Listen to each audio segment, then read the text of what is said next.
আসসালামু আলাইকুম ওয়া রাহমাতুল্লাহি ওয়া বারাকাতুহু। বক্তার কণ্ঠস্বর তো এমনি ভাঙিয়া চলে যায়। ইন্নাল হামদুলিল্লাহ আলহামদুলিল্লাহিল্লাযী লাম ইয়াজাল আলীমান কাদীরা ওয়া সামিআন বাসীরা ونشهد أن لا إله إلا الله وحده لا شريك له ونشهد أن سيدنا وسندنا وحبيبنا وحبيب طبيبنا وطبيب قلوبنا ومولانا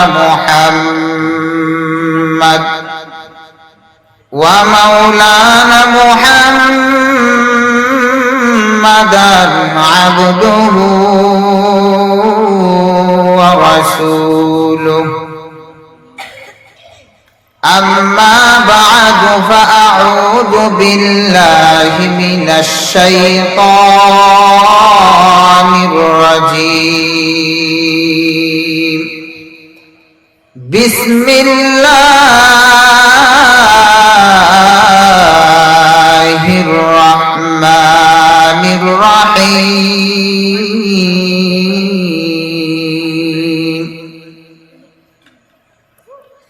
يوم لا ينفع مال ولا بنون إلا من أتى الله بقلب سليم وقال النبي صلى الله عليه وسلم من ولد له ولد فليحسن اسمه وأدبه فإذا بلغ فليزوج وإن بلغ فلم يزوج فإن أصاب اسما فإنما اسمه على أبيه أو كما قال عليه الصلاة والسلام صدق الله مولانا العظيم وصدق رسوله النبي الأمي الكريم ونحن على ذلك من الشاهدين والشاكرين والحمد لله رب العالمين شنيدا كي بوغمانا جديدا تراديدا ويوسف راشنيدا لا إله إلا الله لا إله إلا الله لا إله إلا الله لا إله إلا একসাথে লা ইলাহা মোহাব্বতে লা ইলাহা লা ইলাহা ইল্লাল্লাহ লা ইলাহা ইল্লাল্লাহ লা ইলাহা ইল্লাল্লাহু মুহাম্মাদুর রাসূলুল্লাহ সাল্লাল্লাহু আলাইহি ওয়াসাল্লাম। ইসলাম সে তো পরশমণি, ইসলাম সে তো পরশমণি, তারকে পেয়েছে খুঁজি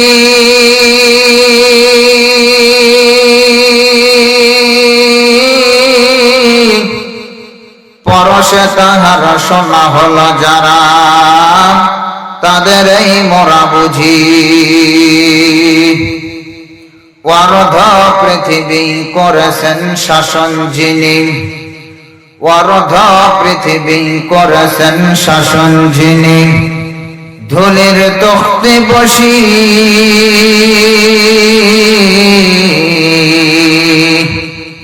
খেজুরের পাতার প্রাসাদ তাহার বারে বারে গেছে খুশি লা ইলাহা ইল্লাল্লাহ লা ইলাহা মহব্বতে লা ইলাহা ইল্লাল্লাহ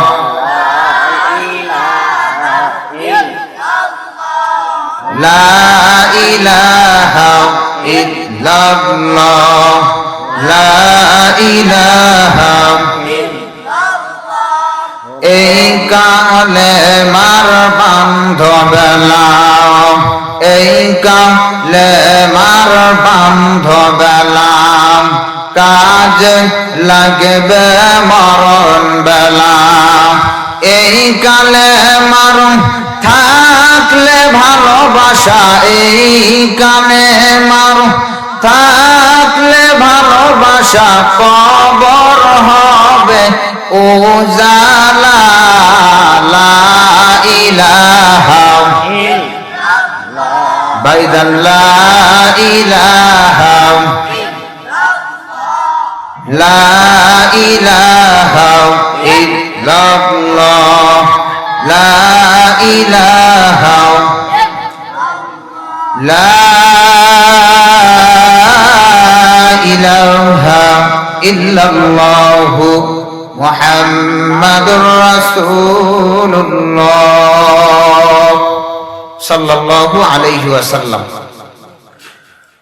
আলহামদুলিল্লাহ, জলকই নুরানী হাফিজিয়া মাদ্রাসা কর্তৃক আয়োজিত এই মাহফিলের সম্মানিত প্রধান অতিথি, বিশেষ অতিথিবৃন্দু এবং আমার সামনে উপবিষ্ট দিনদার, পরহেজগার, ঈমানদার মুসলমান বাপজিরা, সমবয়সী যুবক, স্নেহের বন্ধুগণ, পর্দার আড়ালে পর্দানিশীন মা ও বোনেরা, সর্বোপরি শুকর আদায় করি মহান রব্বুল আলামিনের যে আল্লাহ রব্বুল আলামিন আপনাকে আমাকে হায়াতের মধ্যে বরকত দান করে দুনিয়াবী সমস্ত গুনাহের কাছ থেকে বিরত রেখে জান্নাতের বাগানে বসবার মতো তৌফিক দিলেন।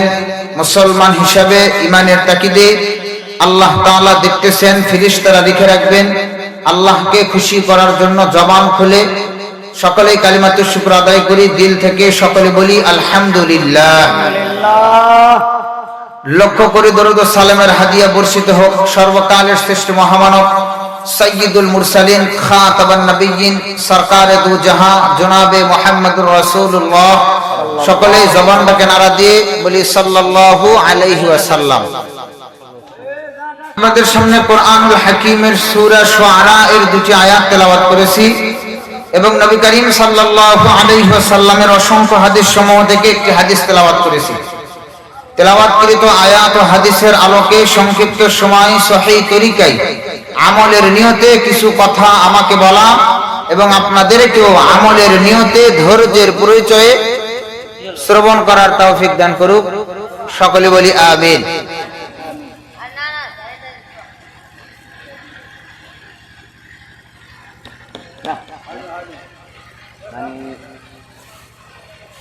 এটা দুর্বল, এত দুর্বল এই মাইকটা, মানে কোনো জায়গা। আপনাদের সামনে যে আয়াত তেলাওয়াত করেছি এবং নবী করিম সাল্লাল্লাহু আলাইহি ওয়াসাল্লামের হাদিস সমূহ থেকে যে হাদিস তেলাওয়াত করেছি, এই তেলাওয়াতকৃত আয়াত ও হাদিসের আলোকে সংক্ষিপ্ত সময় কিছু কথা বলবো। আমরা প্রত্যেকে আমলের নিয়তে শুনবো ইনশাআল্লাহ। তবে আলোচনার সংলগ্নে দোকানপাটে বহু মানুষ ঘোরাফেরা করতেছেন, তো আসছেন তো সকলেই মাহফিলের উদ্দেশ্যে, বাড়ি থেকে আসছেন, বের হয়েছেন মাহফিলেই যাব বলে, কিন্তু মাহফিলের কথা বলে আসছেন, কিন্তু মাহফিলে বসলেন না, মাহফিলের আওয়াজ শুনলেন না। তো যেই কাজে আসলেন, কথা আর কাজে দুটা কি মিল পাওয়া গেছে? পাওয়া যায়নি। এই কারণে মুমিন যে হবে তার কথা এবং কাজ এক হবে। কথা বলেন ঠিক কিনা?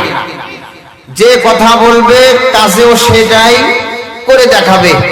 তো মুমিনের পরিচয় যদি দিতে চান, তাহলে যেহেতু মাহফিলে আসার উদ্দেশ্যে বাড়ি থেকে বের হয়েছেন, যারা দোকানে বসবাস করার জন্য বা দোকানে থাকার জন্য যারা আসছেন দোকানে থাকেন, আর যারা মাহফিলের উদ্দেশ্যে এসেছেন মাহফিলের প্যান্ডেলে বসে যায় ইনশাআল্লাহ।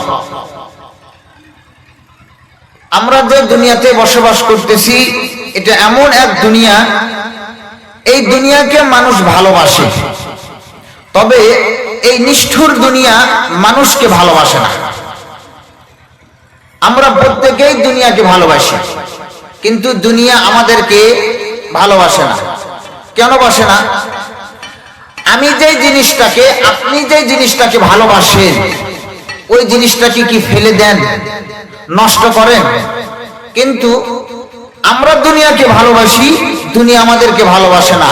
যেই কারণে এই দুনিয়াতে কেউ চিরজীবন থাকতে পারে না। আমাদের ইতিপূর্বে যারা দুনিয়াতে ছিল তারা আজ এই দুনিয়াতে নাই। আমরা যারা দুনিয়াতে বর্তমান বসবাস করতেছি আমরাও আগামীতে থাকবো না। সামনে যারা আসবে তারাও দুনিয়াতে চিরজীবন থাকবে না। তো দুনিয়াতে যারাই আসে দুনিয়ার প্রতি মোহ মায়া ভালোবাসা পয়দা হয়, দুনিয়াকে ভালোবাসে। তবে দুনিয়া এমন এক জিনিস যে জিনিসটা বা যেই বস্তু মানুষকে ভালোবাসে না, না ভালোবাসার জন্য দুনিয়া আমাদেরকে ছেড়ে দেয়, আমাদের ইন্তেকাল হয়। তো এই সংক্ষিপ্ত হায়াতের মধ্যে মানুষ আমরা সুভাগ্যবান কাদেরকে মনে করি? এই অল্প হায়াতের জিন্দেগির ভিতরে আমরা মনে করি যেই মানুষটার হায়াতের ভিতরে এই পরিমাণ সম্পদ উপার্জন হয়েছে, যেই সম্পদের বিনিময়ে তার অন্য মানুষের কাছে যাওয়ার দরকার হয় না। কথা একটু মনোযোগ দিয়ে বুঝবেন। যদি কেউ এরকম মনে করে যে আমার যে পরিমাণ অর্থ সম্পদ আছে এই অর্থ সম্পদের দ্বারা আমি দুনিয়াতে চলতে পারবো, আমাকে কারো কাছে যাওয়া লাগবে না, তো অনেকেই মনে করে আমার এই সার্থক জীবন এটাই আমার কি শ্রেষ্ঠত্ব, আমার কারো কাছে যাওয়া লাগে না। আর কিছু মানুষ মনে করে যে এই সম্পদের পাশাপাশি যদি কারো সন্তান সরকারি কর্মকর্তা হয়, সরকারি সেনাবাহিনীর চাকরি পায়, তো ওই বাবা চিন্তা করে আমার এই সন্তান সার্থক, এটা দুনিয়ার হাইসিয়তে। এইভাবে প্রত্যেকটা মা বাবা সন্তান যদি বড় কোনো অফিসার হয়, বড় কোনো চাকরিজীবী হয় দুনিয়াতে, তো দুনিয়ার হালতে সন্তানের উপরে মা বাবা ফখর করে, গর্ব করে। তবে আল্লাহ তাআলার যে কোরআনুল কারীমের যে আয়াত তেলাওয়াত করেছি, উক্ত আয়াতে আল্লাহ রাব্বুল আলামিন বলতেছেন ইয়াউমা লা ইয়ানফাউ মালু ওয়ালা বানুন। দুনিয়াতে মানুষ যখন কোনো বিপদে মুসিবতে পড়ে সব সময় মানুষের হালত এক থাকে না। কিছু সময় মানুষের উপরে দুর্যোগ আসে, বিপদ আসে, আর কিছু সময় ওই দুর্যোগ বিপদ কেটে মানুষের উপরে সুখ আসে। আসে কি আসে না? তো কোন মানুষের উপরে যদি বিপদ আসে, বিপদ আসলে মানুষ সর্বপ্রথম চেষ্টা করে তার যত সম্পদ আছে এই সম্পদ দিয়ে সে যেন তার বিপদ থেকে বাঁচতে পারে। মানুষ যদি সম্পদের মাধ্যমে তার বিপদ থেকে উদ্ধার হতে না পারে, তখন মানুষ তার সন্তান আদি যদি থাকে তাদের মাধ্যমে বিপদ থেকে বাঁচার চেষ্টা করে। করে কি করে না? কেউ কোনো বিপদে পড়ে গেছে, ক্ষতির ভিতরে, তো ওই মানুষটা সর্বপ্রথম চেষ্টা করে যে আমার জমি আছে বিক্রয় করে দাও, বিক্রয় করে টাকা দিয়ে এই যে সংকটের ভিতরে আমি পড়েছি এই বিপদ থেকে আমাকে উদ্ধার হতে হবে। যদি টাকার দ্বারা যদি এই সমাধান করা যায় তাহলে তো আলহামদুলিল্লাহ, কিন্তু যদি টাকার মাধ্যমে এই সংকট বিপদটা যদি না কাটে তখন কিন্তু মানুষ চিন্তা করে তার আত্মীয় স্বজন, ছেলে সন্তান, তার পাড়া প্রতিবেশী, এলাকাবাসী যারা আছে এদের সহায়তা খুঁজে যে তাদের মাধ্যমে দেখি আমার এই বিপদ থেকে বের হওয়া যায় কিনা। প্রথমে কিন্তু মানুষ নিজে একা একা চেষ্টা করে, যদি এটা না পারে তখন তার সন্তান পরিবার যারা আছে তাদের দিকে মোতাওয়াজ্জহ হয়। তো আল্লাহ রাব্বুল আলামিন এই আয়াতের মধ্যে নির্দেশ দিয়ে বলতেছেন, একটা ইঙ্গিত দিয়ে বলতেছেন, ইয়াউমা লা ইয়ানফাউ মালুন ওয়ালা বানুন।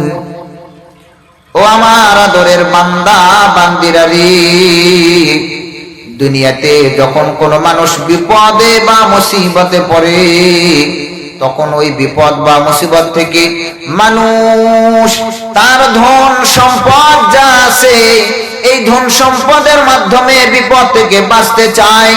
যদি ধন সম্পদ দ্বারা বিপদ থেকে বাঁচতে না পারে, তখন তার সন্তান সন্ততির দিকে মোতাওয়াজ্জহ হয়। তবে বান্দা তোমরা শুনে নাও, দুনিয়ার এই সামান্য শাস্তি, দুনিয়ার এই সামান্য বিপদ, এই সামান্য বিপদে যদি তোমরা কোনো মানুষের মোকাওয়াজ্জহ হও, মোকাফেক হও, তাহলে কাল কঠিন হাসরের ময়দানে, কঠিন হাসরের ময়দানে, কাল কঠিন হাসরের ময়দানে, যেই দিন মা তার সন্তানকে ভুলে যাবে, বাবা তার সন্তানকে ভুলে যাবে, ওই কঠিন মুহূর্তে কিন্তু তোমার মাল সম্পদ, তোমার সন্তান কোনো উপকারে আসবে না।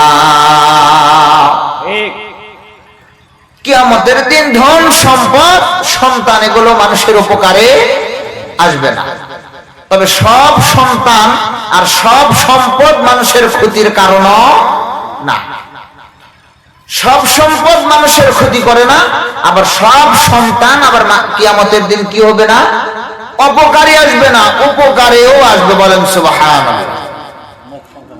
কিতাবের ভিতরে নাকি 4 শ্রেণীর সন্তান আছে। কয় শ্রেণী? 4 শ্রেণীর সন্তান আছে। যেই 4 শ্রেণীর সন্তান গুলো সৌভাগ্যবান, এবং ওই 4 প্রকার সন্তানের মা বাবা কাল কঠিন হাসরের ময়দানে দাঁড়াবে, তারাও সৌভাগ্যবান মা বাবার কাতারে দাঁড়াবে। জোরে বলেন সুবহানাল্লাহ। সব সন্তান কিন্তু কিয়ামতের দিন মানুষের উপকারে আসবে না। বহু সন্তান কিয়ামতের দিন মা বাবাকে জাহান্নামের দিকে টানবে।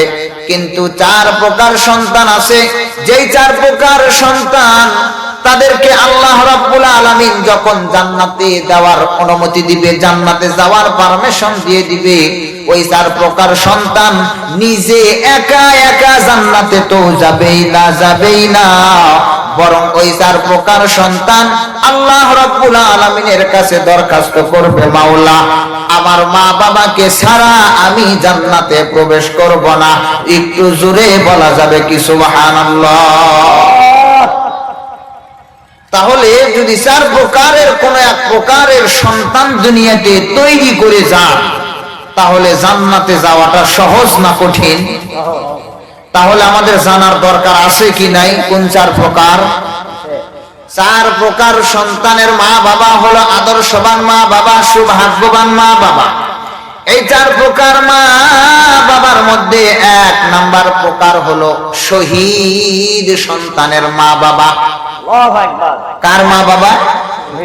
যে মা বাবার ওরসের সন্তান আল্লাহ তাআলার দিন দুনিয়ার বুকে টিকে রাখার জন্য শাহাদাত বরণ করছে, শহীদ হয়ে গেছে, ওই শহীদ সন্তানের মা বাবা কাল কঠিন হাসরের ময়দানে সৌভাগ্যবান মা বাবার কাতারে দাঁড়াবে। নবী করিম সাল্লাল্লাহু আলাইহি ওয়াসাল্লাম কোন এক যুদ্ধ থেকে জিহাদ করে বিজয় অর্জন করে মদিনায় ফিরতেছে। মদিনায় ফেরার সময় রাস্তার মধ্যে একজন সাহাবীর মাকে দেখতেছে, সাহাবীর মা কান্না করতেছে।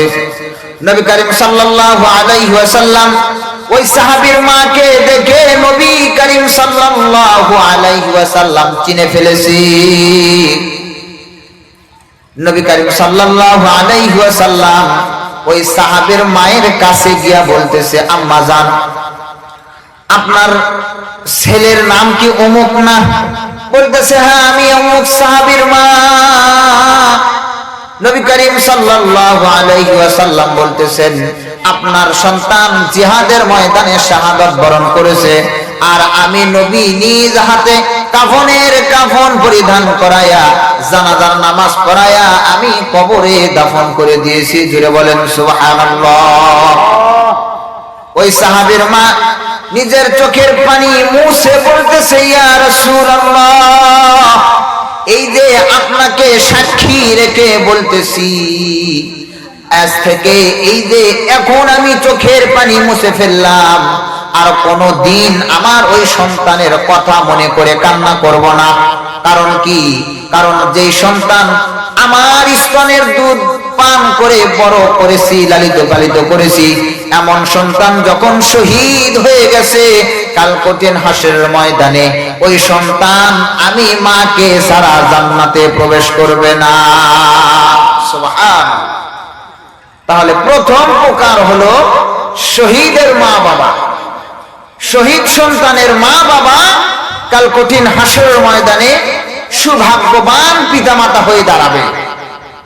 দ্বিতীয় প্রকার সন্তান হলো ওই সন্তান যেই সন্তানের যেই মা বাবার ওরসে সন্তান জন্মগ্রহণ করছে, কিন্তু সন্তান নাবালেগ অবস্থায় ইন্তেকাল করেছে। ছোট বয়সে নাবালেগ অবস্থায় বহু মানুষের এরকম হয় কি হয় না? নাবালেগ অবস্থায় ইন্তেকাল করে। তো এই যে সন্তান নাবালেগ অবস্থায় যেই সন্তান ইন্তেকাল করলো, ওই সন্তান গুলো হলো জান্নাতের পাখি। আল্লাহ রাব্বুল আলামিন যখন কোন বান্দার নাবালেগ ছোট বাচ্চার রূহ কবজ করে ফেরেশতারা যখন আল্লাহ তাআলার সামনে নিয়ে যায়, আল্লাহ তাআলা ফেরেশতাদেরকে ডাক দিয়ে বলেন, ও আমার ফেরেশতারা রে, তোমরা তো আমার বান্দার বাচ্চা আনো নাই, তোমরা আমার বাচ্চার সন্তান আনো নাই, বরং তোমরা আমার বান্দা বান্দির কলিজাটা ছিড়াইয়া নিয়ে আসছো। চিৎকার মেরে বলেন আল্লাহু আকবার। সন্তানের বাবা পিতা মাতার সামনে, বাবা আমার পিতা মাতার সামনে সন্তানের মৃত্যু, এটা মা বাবার কাছে সবচাইতে দুনিয়ার মধ্যে কঠিন কাজ। কোন বাবার সামনে সন্তান ইন্তেকাল করবে, কোন মার সামনে তার সন্তান ইন্তেকাল করবে, দুনিয়ার কোন মা বাবা এটা চায় না যে আমি দুনিয়াতে জীবিত থাকবো আর আমার সামনে আমার সন্তান কবরে যাবে। এটা দুনিয়ার কোন মা বাবা চাইবে? চাইবে না। বরঞ্চ তো মা বাবা এমন হয় যে আল্লাহ তাআলার কাছে দরখাস্ত জানায়, আল্লাহ দরকার পড়লে আমার হায়াতটা আমার সন্তানকে দিয়ে দাও, তারপরেও আমার সন্তানকে ভালো রাখো, সুস্থ রাখো, আমার সন্তানের আগে আমি যেন কবরে যেতে পারি। চিৎকার বলেন ঠিক না? মা বাবারও তো এমন। তো ওই মা বাবা, যেই মা বাবার ওরসের সন্তান ছোট বয়সে ইন্তেকাল করে, ওই ইন্তেকাল করলে আল্লাহ রাব্বুল আলামিন ফেরেশতাদেরকে ডাক দিয়ে বলে, ফেরেশতারা তোমরা তো আমার সন্তান, আমার বান্দা বান্দির সন্তান আনো নাই, বরং তোমরা আমার বান্দা বান্দির কলিজা ছিঁড়ে নিয়ে আসছো। যেই মা বাবার সন্তান তোমরা কবজ করে নিয়ে আসছো, ওই মা বাবা যদি ধৈর্য ধারণ করে, আল্লাহ রাব্বুল আলামিন বলেন ওই বান্দা বান্দিকে আল্লাহ তাআলা জান্নাত দান করবে, যেই জান্নাতের নাম হলো সাম্মুহু বাইতাল হাম। জান্নাতের ভিতরে বহু বিল্ডিং আছে, বিল্ডিং এর ভিতরে গায়ে বিল্ডিং এ সুন্দর সুন্দর নাম লেখা থাকে। একটা বিল্ডিং এর নাম হবে বাইতাল হাম।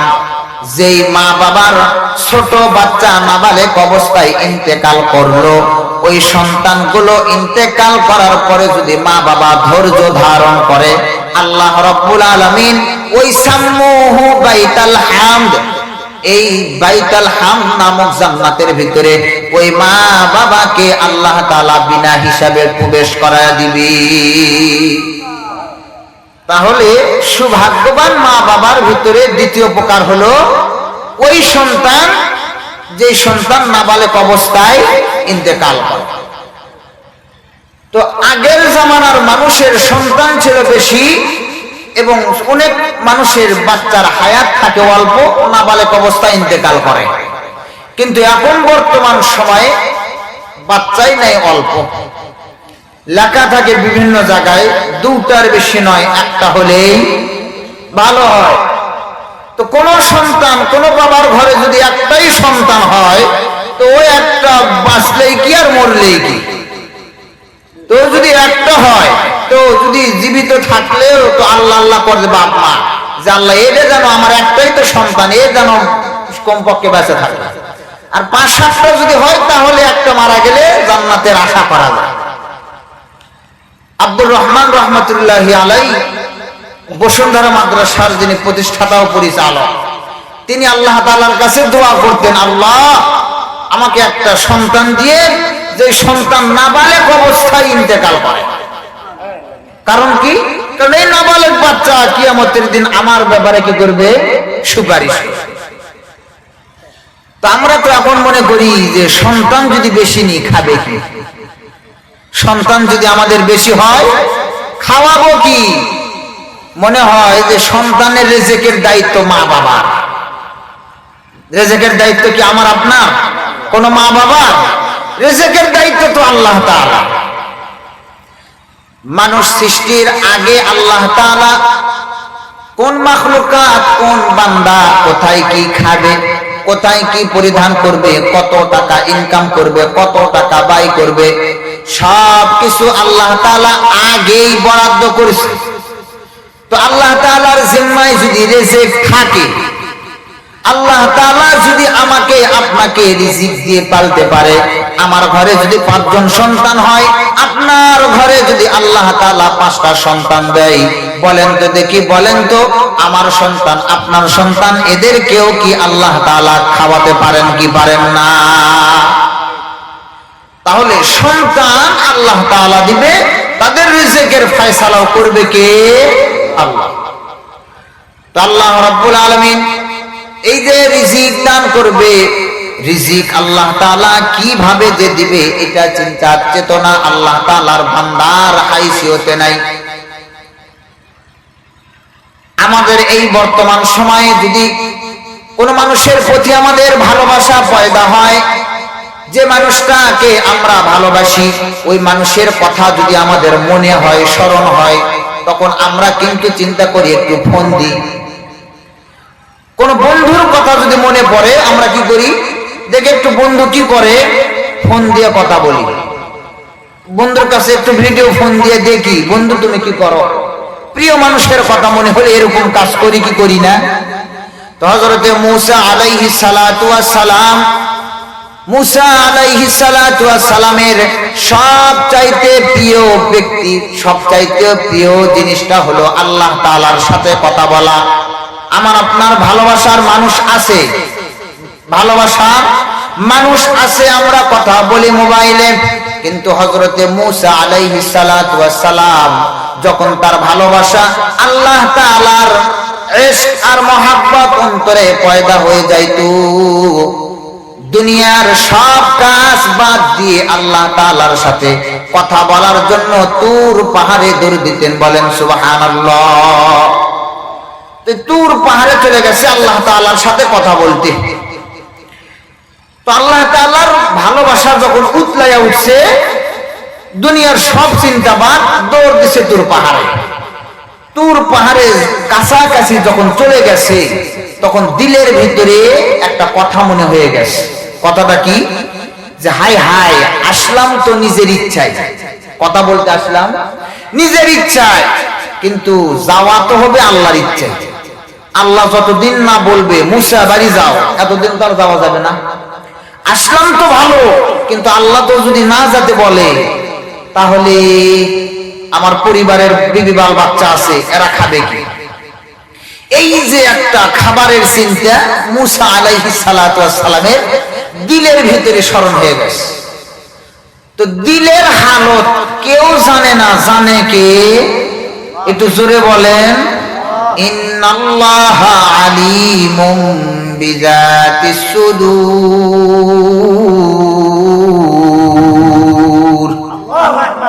দুনিয়ার কেউ অন্তরের খবর জানুক আর না জানুক, জানে তিনি কে। আর একবার জোরে বলেন, তিনি কে? আল্লাহ রাব্বুল আলামিন মূসা আলাইহিস সালাতু ওয়াস সালামের অন্তরের হালত জানছে।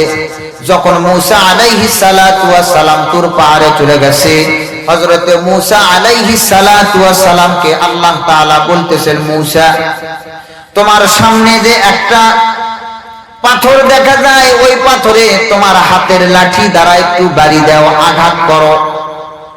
আমাদের বাড়িতে, মাদ্রাসায়, মসজিদে, শিক্ষা প্রতিষ্ঠানে ব্যাট থাকে, লাঠি থাকে ছাত্রদেরকে শাসন করার জন্য। আমাদের হাতের লাঠিটা এত দুর্বল, পাথরে যদি আঘাত করি লাঠি ভেঙে যায়। কিন্তু হযরতে মূসা আলাইহিস সালাতু ওয়াস সালামকে আল্লাহ তাআলা মুজিজার জন্য একটা লাঠি দান করেছে। এটা এমন একটা লাঠি, যে লাঠি পাথরে আঘাত করলে পাথর ভেঙে যায়। পাথরে আঘাত করলে পাথর থেকে ঝর্ণার মতো পানি বের হয়।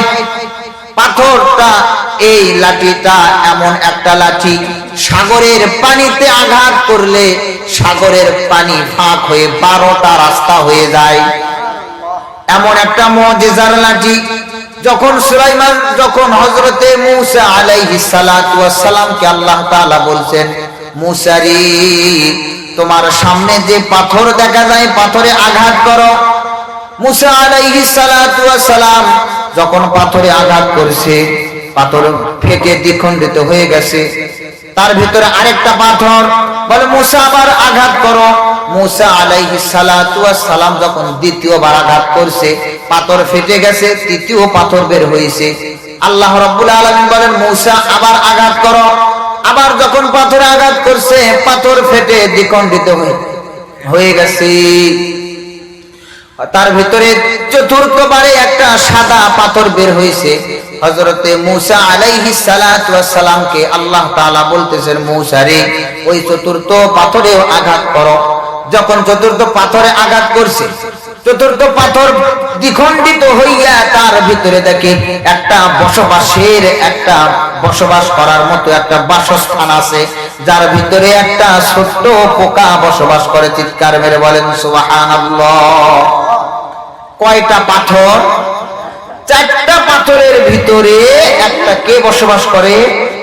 ছোট্ট পোকা। যেই পোকার মুখে একটা সবুজ ঘাস, কিতাবের ভিতরে লেখে তার খাদ্য মুখের সামনে আছে। সুবহান। তো এই যে ঘটনা, মূসা তো বুঝতে পারছে ঘটনা কি ঘটছে, কারণ দিলের ভিতরে আমার তো চিন্তা হয়েছিল, আমার সন্তান খাবে কি, আমার পরিবার, বিবি, বাল বাচ্চা খাবে কি। তো পাথরের ভিতরে পাথর, তার ভিতরে পাথর, তার ভিতরে পাথর, তার ভিতরে একটা পিপিলিকা, একটা পিঁপড়াকে যে আল্লাহ তাআলা খাওয়াতে পারে। মূসা এমনি বুঝছে যে এই পিপিলিকাকে যদি আল্লাহ তাআলা খাওয়াতে পারে, আমার পরিবারের বাচ্চা আছে, এদেরকে কি আল্লাহ খাওয়াতে পারেন কি পারেন না? তো আল্লাহ রাব্বুল আলামিন দিলের হালত জানে কি জানে না? এই কারণে আমরা রিজিকের চিন্তা করব না, যে রিজিকের অভাব হবে, সন্তান যদি বেশি নিই রিজিক পাবে কই, খাবে কি, শুধু মারামারি না। বহু মানুষ, আপনার অভিজ্ঞতার আলোকে দেখবেন, আপনার জিন্দেগিতে খেয়াল করে দেখবেন, বহু মানুষ আগে খুব সম্পদওয়ালা ছিল, শেষ বয়সে ভাতও পায় না। এরকম মানুষ আছে কি নাই? আবার এমনও মানুষ দেখবেন যে শুরুর জামানায় খাবারও ঠিক মতো জোটেনি, কিন্তু কিছু বছর পর তার খাবারের আর অভাব হয় নাই। এরকম আছে না নাই? তাহলে যদি সম্পদ যদি মানুষকে রিজিক দিত, তাহলে ওই বেটা যার 50 বিঘা জমি ছিল, সে কেন মৃত্যুর আগে খাবার পায় না? আর যার কিচ্ছু ছিল না, সে মৃত্যুর আগে খাবারের অভাব হলো না। তার মানে সব কিছু ফয়সালা করে তিনি কে? আল্লাহ। তো এই যে আমি আপনাদের সামনে যে বলতেছিলাম, আদর্শবান, সৌভাগ্যবান মা বাবা কিয়ামতের দিন দাঁড়াবে 4 প্রকার মা বাবা। দ্বিতীয় প্রকার ওই মা বাবা, যে মা বাবার ওরসের সন্তান নাবালেক অবস্থায় ইন্তেকাল করেছে। তৃতীয় প্রকার সৌভাগ্যবান মা বাবা হলো ওই মা বাবা, কিয়ামতের দিন সৌভাগ্যবান মা বাবার কাতারে দাঁড়াবে, যেই মা বাবার ওরসের সন্তান আলেম হয়, হাফেজ হয়। আলেম হাফেজ হয় এমন মা বাবা কিয়ামতের দিন সুভাগ্যবান মা বাবা হয়ে দাঁড়াবে। বলেন সুবহানাল্লাহ। কারণ কি? কারণ আল্লাহ রাব্বুল আলামিন যে বান্দাকে কোরআনুল কারীমের হাফেজ বানায়, ওই কোরআনুল কারীম যে সন্তান হাফেজ হইল, আল্লাহ তাআলা যে সন্তানের সিনার ভিতরে কোরআনুল কারীম দান করলো, কিয়ামতের দিন ওই বান্দাকে আল্লাহ তাআলা 10 জন এমন মানুষের ব্যাপারে সুপারিশ করার অনুমতি দিবে, পারমিশন দিবে, যেই 10 জনের জন্য আল্লাহ তাআলা জাহান্নাম ওয়াজিব করে দিয়েছে। জাহান্নামী হয়ে গেছে এমন 10 জন মানুষকে সুপারিশ করে জান্নাতে নিয়ে যাওয়ার মতো শক্তি, যোগ্যতা আল্লাহ তাআলা একজন হাফেজে কোরআনকে দান করবে। সুবহানাল্লাহ। তাহলে আপনার সন্তান যদি কোরআনুল কারীমের হাফেজ হয়, আপনার সন্তান যদি আলেম হয়, বলেন তো কিয়ামতের দিন কি মা বাবাকে রেখে জান্নাতে যাবে? যদি মা বাবা কোনো গুনাহের কারণে জাহান্নামে চলে যায়, দুনিয়াতে কিন্তু সন্তান হিংসার হয়ে দুনিয়াতে হিংসা থাকে। বহু মানুষ আছে সন্তানকে কষ্ট করে লালিত পালিত করে বড় করছে, বড় চাকরিজীবী করছে, কিন্তু কোন এক রাগের কারণে বৃদ্ধ মা বাবাকে খাবার দেয় না, খোঁজ দেয় না, খবর দেয় না। এমন মুসলমান বাংলাদেশে আছে না নাই? আছে। কারণ কি? হিংসা। যে হয়তো মা বাবাকে কোনো কথা বলছে, মা বাবা শোনেনি, এই না শোনার কারণে সন্তান আর মা বাবাকে ভাত দেয় না, দেখে না। কিন্তু কাল কঠিন হাসরের ময়দানে কিন্তু মা বাবার প্রতি ওই হিংসা থাকবে? বলেন থাকবে? থাকবে না। জান্নাতে যাওয়ার সময় আল্লাহ তাআলা ওই হিংসা নামক জন্তু, বস্তু মানুষের দিলে রাখবে না। তো যখন সন্তানের দিলের ভিতরে মা বাবার প্রতি কোনো হিংসা নাই, শুধু ভালোবাসা থাকবে, তখন কি ওই সন্তান মা বাবাকে রেখে জান্নাতে যেতে পারবে? যেতে পারবে। তো যেই সন্তানের মা বাবা কোরআনুল কারীমের হাফেজ হয়, যেই মা বাবার ওরসের সন্তান কোরআনুল কারীমের হাফেজ হয়, আলেম হয়, ওই মা বাবা আদর্শবান মা বাবা কাল কঠিন হাসরের ময়দানে আল্লাহ তাআলা ওই মা বাবা কেউ জান্নাতে প্রবেশ করাবে বিনা হিসাবে। জোরে বলেন সুবহানাল্লাহ। কিতাবের ভিতরে নাকি কুল্লুহুম কদ ওয়াজাবাত ফিন্নার, যেই 10 জন মানুষের ব্যাপারে জাহান্নাম ওয়াজিব হয়ে গেছে, এমন 10 জন মানুষের ব্যাপারে আল্লাহ তাআলা সুপারিশ করলে আল্লাহ তাআলা তাদের সুপারিশ কবুল করে নিবে। আর একজন সন্তানকে যদি কেউ আলেম বানায়, হাফেজ হওয়ার বেলায় আল্লাহ তাআলা 10 জন মানুষকে জান্নাতে দেওয়ার সুযোগ দিবে। আর যদি কোন সন্তানকে কোরআনুল কারীমের হাফেজ আলেম হয়, আলেম বানায়, ওই আলেমের ব্যাপারে কিতাবের ভিতরে নাকি কোনো সীমা রাখা নাই। 2 জন নয়, 10 জন নয়, 1 জন নয়, 1000 নয়, 2000 নয়, যত মানুষের ব্যাপারে সুপারিশ করবে কাল কঠিন হাসরের ময়দানে ওই আলিমের সুপারিশ কবুল কইরা আল্লাহ তাআলা ওই আলিমের সাথে ওই সমস্ত মানুষদেরকেও জান্নাতে প্রবেশ করায় দিবে। চিৎকার মেরে বলেন আল্লাহু আকবার। তাহলে আমরা যারা হাফেজ হই নাই, আলিম হতে পারি নাই, আলিমের মা বাবা হলে কি কোনো ক্ষতি আছে? চেষ্টা করেন সন্তানকে আলিম বানান। যদি আপনি নিজে আলিম হতে পারেন নাই, সন্তান নিজে আলিম হতে পারলেন না, তাহলে আপনার সন্তানকে আলেম বানান, হাফেজ বানান। নিজেও আলেম হতে পারলেন না, সন্তানকেও আলেম হাফেজ বানাতে পারলেন না, তাহলে সন্তানের ঘরের সন্তান নাতি আছে না নাই? ছেলের ঘরের ছেলে নাতি, এই নাতিকে হাফেজ বানান, আলেম বানান। মেয়ের ঘরের নাতি, মেয়ের ঘরের সন্তান, এটাও তো নাতি। আপনার ওই নাতিকে আলেম বানান, হাফেজ বানান। বাবা হিসাবে যদি জান্নাতে নাও যান, দাদা বা নানা হিসাবে তো জান্নাতে যেতে পারবে। বাবার কাতারে দাঁড়াতে পারলেন না, কিন্তু নাতিকে আলেম বানাছেন, তাহলে ওই নাতি কি দাদা আর নানা এই 2 জন ব্যক্তিকে রেখে জান্নাতে যাবে? বলে তাহলে আলেম বানালে দুনিয়াতেও শান্তি সুখ আছে, আখিরাতেও আল্লাহ তাআলা সুখ শান্তি দান করবে। এখন যারা নিজে আলিম হতে পারলেন না, সন্তানকেও আলেম হাফেজ বানাতে পারলেন না, মেয়ে বা ছেলের ঘরের নাতি এদেরকেও আলেম হাফেজ বানাতে পারলেন না, শেষ একটা সুযোগ আছে, বলবো কি? শেষ একটা সুযোগ।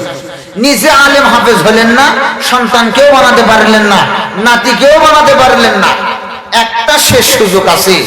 একজন আলেম হাফেজ যে ব্যক্তি হতেছে তাকে সহযোগিতা করেন। সুবহানাল্লাহ, এটা সর্বশেষ সুযোগ। নিজে পারলেন না, হলেন না, নিজের সন্তানকেও বানাতে পারলেন না, নিজের সন্তানের সন্তানকেও বানাতে পারলেন না, তাহলে আপনাদের মাদ্রাসায় এখানে কি আলেম হাফেজ হতেছে কি হতেছে না? যেই মায়ের সন্তানগুলো মাদ্রাসায় দিয়েছে, এই সন্তানগুলো তো কোরআনুল কারীম পড়তেছে, মুখস্থ করতেছে, এখানে হিফজ করার পরে তার আলেম হতেছে। তো আপনারা যারা টাকা দিয়ে সহযোগিতা করতেছেন, খাবার দিয়ে, কথার মাধ্যমে, যে যেইভাবে সহযোগিতা করতেছেন, তাকে সহযোগিতা করতেছেন একজন হাফেজ ছাত্রকে। কথা বলেন ঠিক কিনা? একজন হাফেজ ছাত্রকে, একজন আলেম ছাত্রকে আলেম হওয়ার পিছনে সহযোগিতা করতেছেন। তো কাল কঠিন হাসরের ময়দানে আপনার বাড়িতে লজেন খেয়ে, জাগির খেয়ে যে সন্তান হাফেজ হলো, যে সন্তান আলেম হলো, বলেন তো ওই সন্তানকে কিয়ামতের দিন আপনি জাগিরদার জাহান্নামের লাইনে দাঁড়াচ্ছেন, ওই হাফেজ আলেম আপনাকে রেখে জান্নাতে যেতে পারবে? জোরে বলেন, পারবে। তাহলে নিজে যদি আলেম হাফেজ হন তাহলে তো আলহামদুলিল্লাহ। যদি নিজে না পারেন, নিজের সন্তানকে আলেম হাফেজ বানাবেন। যদি নিজের সন্তানকেও আলেম হাফেজ বানাতে না পারেন, নিজের নাতি যারা আছে এদেরকে হাফেজ বানান। এটাও যদি না পারেন, তাহলে যারা মাদ্রাসায় পড়তেছে, আলেম হতেছে, হাফেজ হতেছে, এদেরকে আলেম হাফেজ হওয়ার পিছনে সহযোগিতা করার দরকার আছে না নাই? যদি সহযোগিতা করেন এতে আপনার কল্যাণ, যদি সহযোগিতা না করেন আপনার ক্ষতি। তো যেই কথা বলতেছিলাম যে আল্লাহ রাব্বুল আলামিন কিয়ামতের দিন 4 শ্রেণীর মা বাবাকে সৌভাগ্যবান মা বাবা, তার তৃতীয় প্রকার হলো আলেম হাফেজের মা বাবা। চতুর্থ প্রকার ওই সন্তানের মা বাবা হলো আদর্শবান মা বাবা। যেই সন্তান, যেই মা বাবার ওরসের সন্তান পাগল হয়, পাগল। দুনিয়াতে অনেক সন্তান আসে না, পাগল হয়ে দুনিয়াতে আসে। পাগল সন্তান দুনিয়াতে জন্মগ্রহণ করে কি করে না? করে। তো এই যে পাগল সন্তান, যেই মা বাবার ওরসের সন্তান দুনিয়াতে জন্মগ্রহণ করলো পাগল অবস্থায়, মাতাল পাগল, এই পাগল সন্তান দুনিয়াতে ভূমিষ্ঠ হইছে, কিন্তু মা বাবা তাকে ফেলে দেয় নাই, মেরে ফেলে নাই, বরঞ্চ ওই মা বাবা পাগল সন্তানকেও ভালোবাসছে, আগলায়া রাখছে, আদর করছে। দুনিয়ার কেউ ভালোবাসুক আর না বাসুক, সন্তান যদি পাগল হয়, দুনিয়ার সব মানুষ ওই সন্তানকে পাগল বলে ডাক দেয়, কিন্তু মা বাবা কিন্তু ওই সন্তানকে পাগল বলে ডাক দেয়। পাগল হলেও তার সন্তান তার কাছে সোনার টুকরা সন্তান। পাগল কথা বলতে পারে না, চোখে দেখে না, অন্ধ, পাগল, তারপরেও কিন্তু ওই সন্তান তার কাছে আদরের সন্তান। এই যে পাগল সন্তান দুনিয়াতে জন্মগ্রহণ করে, এই পাগল সন্তানকে যারা লালিত পালিত করে, মহাব্বত করে, ভালোবাসে, এই ভালোবাসার কারণে কাল কঠিন হাসরের ময়দানে ওই পাগল সন্তান দুনিয়াতে যতদিন বসবাস করলো, জীবিত ছিল, 10 বছর, 20 বছর, 40 বছর, 70 বছর, দুনিয়ার কোন আল্লাহ তাআলার কোন বিধিবিধান সে যদি পালন নাও করে, কাল কঠিন হাসরের ময়দানে আল্লাহ তাআলা ওই পাগল সন্তানকে সুস্থ বানায়া ওই সন্তানকে কিন্তু আল্লাহ রাব্বুল আলামিন বিনা হিসাবে জান্নাতে প্রবেশ করায়া দিবে। জোরে বলেন সুবহানাল্লাহ। সন্তান যদি পাগল হয়, মা বাবার কাছে পাগল, কিন্তু অন্য মানুষের কাছে সন্তান পাগল হলেও মা বাবার কাছে আদর পায় কি পায় না? দুনিয়ার কোন মানুষ তাকে কোলে লিখ বা না লিখ, ওই মা বাবা কিন্তু তাকে আদর করে কোলে টেনে নেয়। পাগল সন্তান মুখ দিয়ে থুতু পড়ে, লালা বের হয়ে যায়, মানুষ তার দিকে দেখেও দেখে না, মানুষ তার দিকে তাচ্ছিল্য তার দিকে তাকায়। কিন্তু মা বাবা আদর করে সন্তানটাকে কোলে নেয়, মুখের লালা পরিষ্কার করে দেয়, আদর করে খাবার খাওয়ায়, করে কি করে না? প্রস্রাব পায়খানা করতে পারে না, কিন্তু তারপরেও মা বাবা তাকে প্রস্রাব পায়খানার ব্যবস্থা করে দেয়, আদর সোহাগে বড় করে।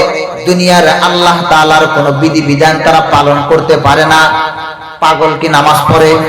পাগল নামাজ পড়তে পারে না, রোজা রাখতে পারে না, আল্লাহ তাআলার কোন বিধি বিধান সে পালন করে না।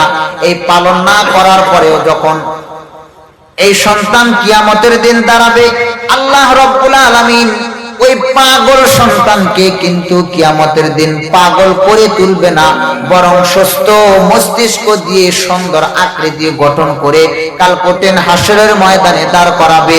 আর ওই পাগল সন্তানকে আল্লাহ রাব্বুল আলামিন বিনা হিসাবে জান্নাতে প্রবেশ করাবে। জোরে বলেন সুবহানাল্লাহ।